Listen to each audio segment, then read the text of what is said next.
My name is Ashley Mickelson, and first and foremost, I would like to say welcome to the exploration of initiatives and referendums. So, key elements of direct democracy and the empower citizens to shape legislation. So, I would want to start by defining initiatives and referendums for purpose and background information, and then we're going to kind of dive into their creation processes, compare and contrast their features, discuss their pros and cons, and of course finally examine how these mechanisms support the idea of direct democracy as outlined in the Arizona Constitution. So first and foremost, to begin with the basics, we have initiative is a process through which citizens propose new laws or amendments to existing ones by gathering a specified number of signatures to place the proposal on the ballot. Conversely, a referendum allows citizens to vote on a law that has already been passed by the legislature. Creation of initiatives and referendums. So the creation of initiatives usually involves citizens drafting a proposed law, creating a petition, and collectively a predetermined number of signatures. Once verified, the proposal goes on the ballot for the public vote.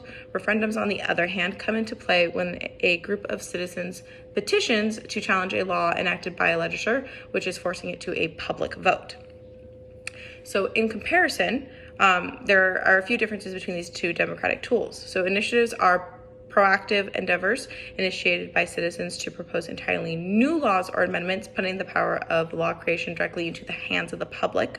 Referendums, on the contrary, of course, are reactive responses to laws that were passed by a legislature, providing citizens with the opportunity to accept or reject these laws accordingly. There are some pros and cons to this. So initiatives carry the advantage of empowering citizens to directly influence legislation, promoting grassroots democracy, and ensuring that public sentiment is considered here. However, on the flip side, they can be susceptible to potential issues such as poorly drafted laws and the influence of well-funded interest groups. Now, referendums, while serving as a check on legislative power, can kind of slow down the legislative process. And then, of course, there's risk that citizens may not be fully informed about the intricacies of the laws that they are voting on. So, in support for direct democracy in the Arizona Constitution, there's a way to kind of connect initiatives and referendums with the principles of direct democracy outlined in the Arizona Constitution. So, these mechanisms align perfectly with the concept of direct democracy by providing citizens with a direct avenue to influence legislation. They enable Arizonans, such as myself, to actively participate in decision-making beyond representative government, reinforcing the commitment to a more inclusive and participatory democratic process.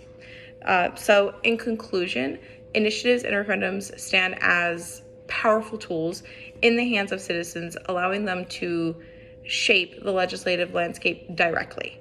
So as we navigate the intricacies and these dramatic processes, we recognize their potential strengths and of course pitfalls, and yet their undeniable contribution to a more participatory democracy. So in Arizona, these mechanisms underscore the state's commitment to direct democracy, embodying the idea that governance is not just for the elected few, but in fact is a shared responsibility that involves every citizen.